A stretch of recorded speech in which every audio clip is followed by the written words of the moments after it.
At yan po ang ating kulot na kabarangay na si Jello at ang mga bago niyang kabarkada sa Barangay USA. Ngayon naman po mga ka-nation, it's time to meet two of our gorgeous and kind kapamilya who have just been inducted to the Filipino Women's Network's Top 100 Most Influential Women for 2009.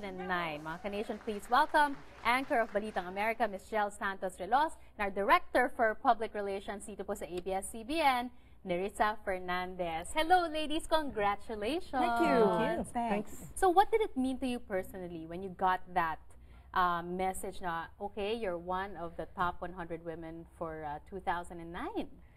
Ako, I was humbled.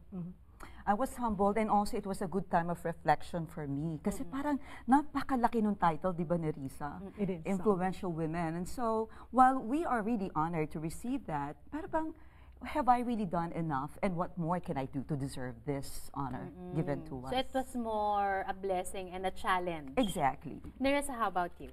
Filipino Women's Network was very clear that the award is actually a working recognition. It's all about Pinay Power 2012, the mission of which is to double the number of Filipina leaders in the U.S. in various sectors by 2012. So when Jel and I mean, personally, when I accepted the award, I know that it's going to be a challenge and a responsibility to achieve and sustain a certain level of role modeling, mentorship, and guidance. So, to quote nga yung chair ng selection committee, si Lieutenant Colonel Shirley Ragindin, it's never about me and mine, it's about thee and thine. The destination of this journey is not the award, but it's actually the sustained formation of Filipino leaders in the U.S. As a matter of fact, if I may add to that, their goal actually is to put a Filipina woman in power by 2012. Correct. Talaga. So ngayon parang sa work, wherever there is a workplace, sana may Pilipina doon. Correct. Diba? Yun ang kanilang, one of their mission statements. But what do you guys think? Tingin nyo ba marami na ngang mga Pilipina ang nakakapagtrabaho at nasa mga iba't ibang klaseng workplace dito sa Amerika? Napapansin na ba tayo?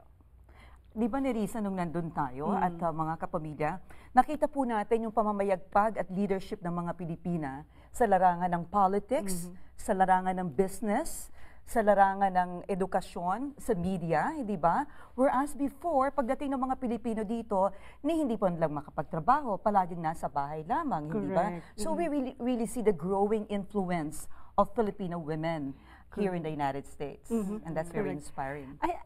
I will echo what Jel just mentioned, and also the beauty about the most influential Filipino women in the U.S. award is that it actually beams the spotlight on the achievements of hundreds of Filipino women in the United States.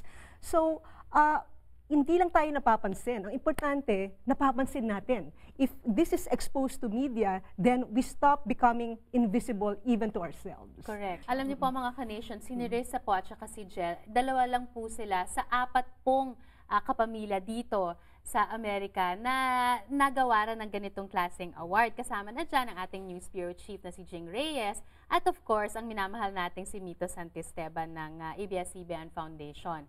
Paano ninyo gagamitin itong influence nyo ngayon, no? Na ganitong may award na kayo? How will you use it to influence other people? As the president of FWN said, Marilyn Mondehor, just start or continue caring about advancement, achievement, and significance in whatever you're doing. You know, stay the course.